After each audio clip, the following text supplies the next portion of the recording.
શું થઈ ગયું બેટા? સવારનો તું ઉધરસ ખાધા કરે છે.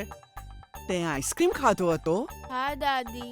જોયું સાસુમાં, મેં તમને કીધું તું ને, એણે આઈસ્ક્રીમ જ ખાધો છે. મેં 1000 વાર ના પાડી છે તો પણ મારી વાત જ નથી સાંભળતો. જાનવી, ઘરમાં તો આઈસ્ક્રીમ છે જ નહીં, તો પછી આ આઈસ્ક્રીમ કેવી રીતે ખાઈ શકે?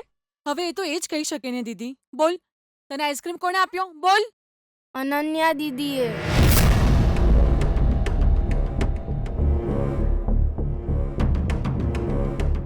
આ તું શું કહે છે બેટા? એ બદમાશ, ઘરમાં આઈસ્ક્રીમ તો હતો જ નહીં, તો અનન્યા કેવી રીતે આપે? તું જુઠ્ઠું કેમ બોલે છે? જોયું કેટલું જુઠ્ઠું બોલતો થઈ ગયો છે આ.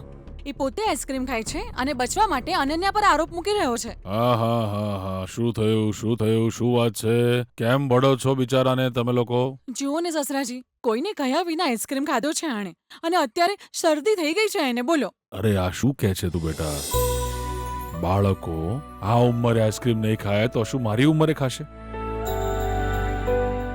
એક દિવસ આઈસ્ક્રીમ ખાય છે, પછી અઠવાડિયા સુધી ઉધરસ ખાશે.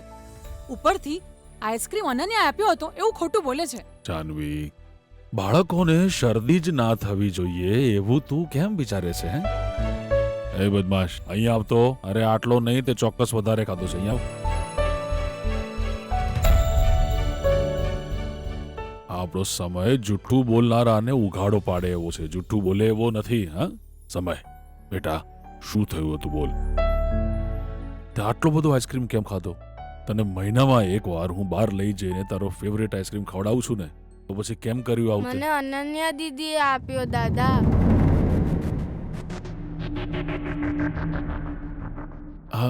અનન્યા ક્યાંથી લાવી હશે? આઈસ્ક્રીમની ગાડી રાત્રે ઘર પાસે આવી હતી.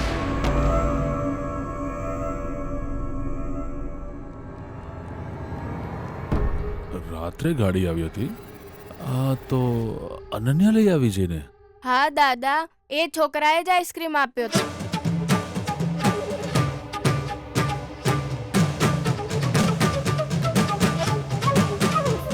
એ છોકરા એટલે? આ વાત હું કોઈને ના કહું એટલે અનન્યા દીદીએ મને આઈસ્ક્રીમ આપ્યો. ઓહો, આ તો બહુ ગંભીર વિષય થઈ ગયો ભાઈ. પણ એ છોકરો કોણ હતો? અરે દાદા, જો હું તમને કહી દઉં તો આ તો અનન્યા દીદીને ચીટિંગ કરી કહેવાય ને. હા, બરાબર છે. પણ અનન્યાએ તને કેટલા આઈસ્ક્રીમ આપ્યા હતા? 2 આઈસ્ક્રીમ આપ્યા હતા. એમ? જો મારી પાસે આટલી બધી ચોકલેટ છે, એ પણ આવડી મોટી મોટી. હવે તો કોની સાઈડ લઈશ બોલ તો? પહેલા ચોકલેટ દેખાડો. બદમાશ, આવી રીતે નહીં માને. બરાબર, તમારી સાઈડ.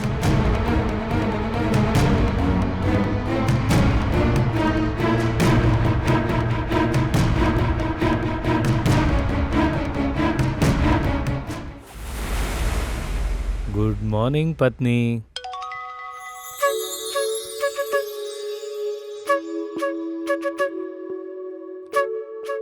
Good morning પતિદેવ.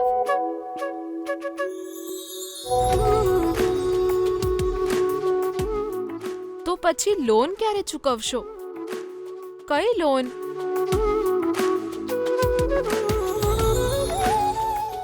કઈ લોન? એ જ આઈસ્ક્રીમનું પેમેન્ટ.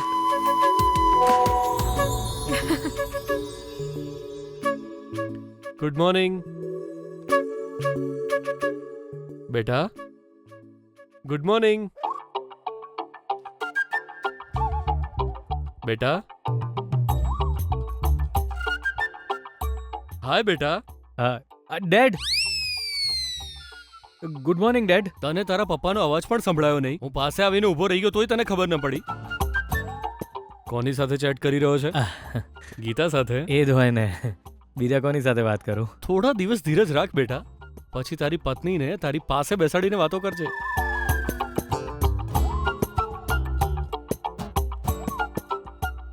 બેના, આજે તારા પતિ પરમેશ્વર બહુ હારા મૂડમાં લાગે છે. આવી તક ફરીવાર મળશે કે નહીં ખબર નહીં. બેના, ઝાડ ફેંક. કોક જોરદાર વાર્તા બનાવીને બહાનું કાઢ બેના, અને 5 કરોડ કઢાઈ લે. વાત લાખો રૂપિયાની નથી, વાત કરોડો રૂપિયાની છે. વાર્તા વિશ્વાસ થાય એવી તો હોવી જોઈએ ને. અરે મારી વાલી બેના, હું તને બહુ સારી રીતે ઓળખું છું. તું સને ગમે તેવી વાર્તા હોય એના પર વિશ્વાસ કરાઈ શકે એવી તારામાં શક્તિ છે. એટલે બહુ વધારે વિચાર ના કર અને જીજુ પાસે જઈને તારું જાદુ ચલાય. જા લઈ આય પૈસા બેના. તારા ભૈલાનો આશીર્વાદ તારી પાસે છે.